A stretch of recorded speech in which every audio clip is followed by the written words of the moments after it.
Startling Stories is a typical pulp of its era. Its dimensions are 9 3/4 by 7 inches. It's printed on pulp, very cheap paper, with untrimmed pages, meaning that the edge of the magazine is uneven. It was 132 pages in length. It had a cover price of 15 cents, 90 cents for the year for the subscription. Now, just a brief aside, take a look at the cost to the buyer back then versus now. A science fiction magazine costing 15 cents with 132 pages of content comes in at 0.001 cents per page to the buyer. Most of the digests being offered today, the very few that are still being offered, come in at about 160, 180 pages. They have cover prices of $7.99 and up, and that translates into approximately 20 cents per page. So we are looking at a 200% increase in the cost per page between 1939 and 2009, 70 years later. Just an interesting aside. The magazine is got a single color illustration, which is the cover. Numerous black and white illustrations, primarily in the lead story. Now, as I mentioned earlier, Startling began as a companion to Thrilling Wonder and as an answer to Astounding Stories. The answer took the form of the publication of a complete novel in its entirety in each issue.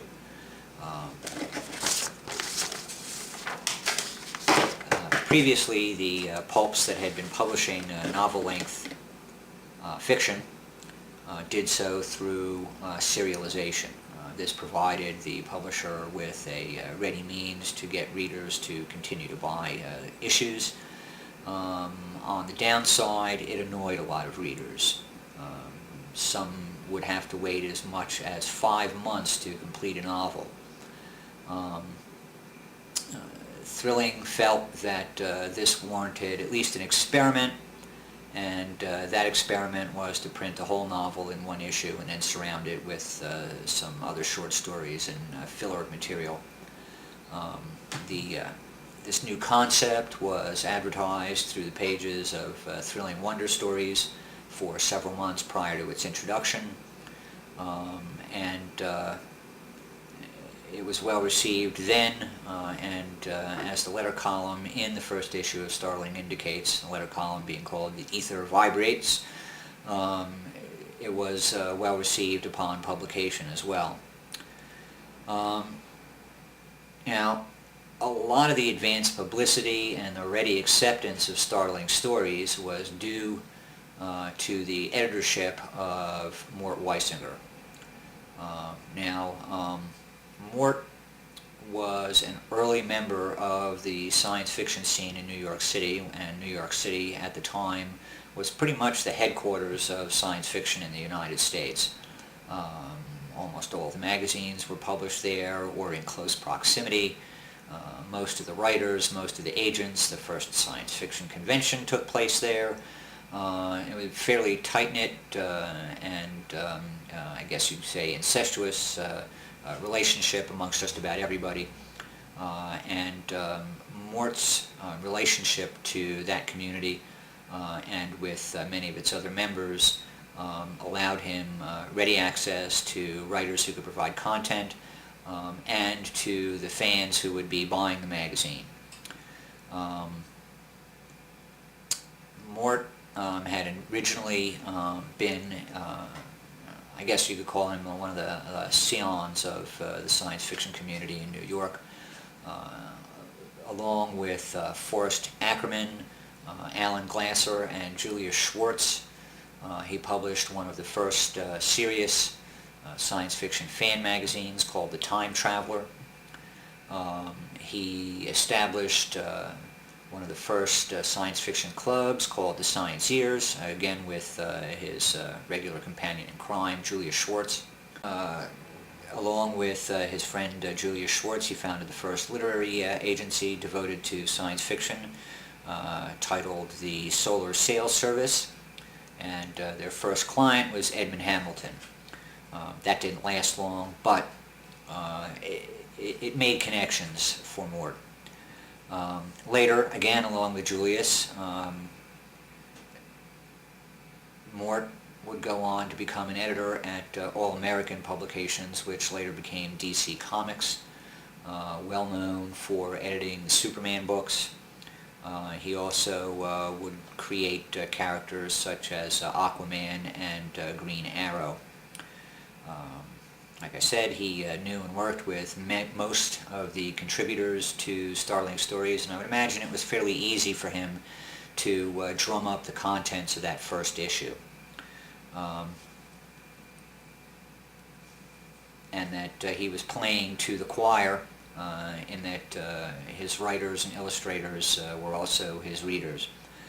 And it didn't hurt at all that they started the first issue off with a bang. The premiere issue of Startling Stories featured the lead novel by none other than Stanley G. Weinbaum called The Black Flame. Stanley G. Weinbaum is an author who, according to none other than Isaac Asimov, is one of 3 authors to have changed the face of science fiction literature. He is also probably the first author to answer John W. Campbell's challenge of creating a believable alien, in which Campbell demanded that an author come up with an alien who could think as good as a man or better than a man, but not like a man. Weinbaum did that with his very first short story, which will be familiar to many, called A Martian Odyssey.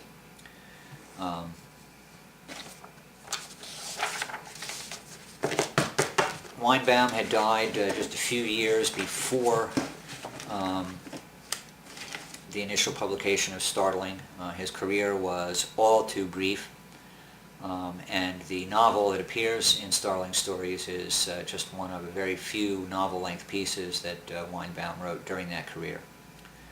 Black Flame tells the story of a man from the past awakening in a far-flung future following a plague. Mutants are ruled over by a race of immortals, the female lead of which is nicknamed the Black Flame. The main character, who's brought into the future, briefly works with the Black Flame and then works against her. The story emphasizes, believe it or not, character over gadgetry, which was a hallmark of Weinbaum stories and what made them so unique at the time.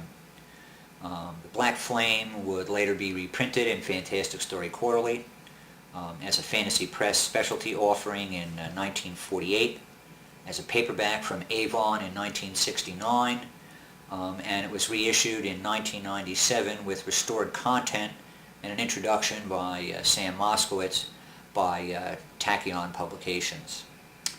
The rest of the issue is filled out with some unusual features for the day. We'll try and get a copy, take a look at the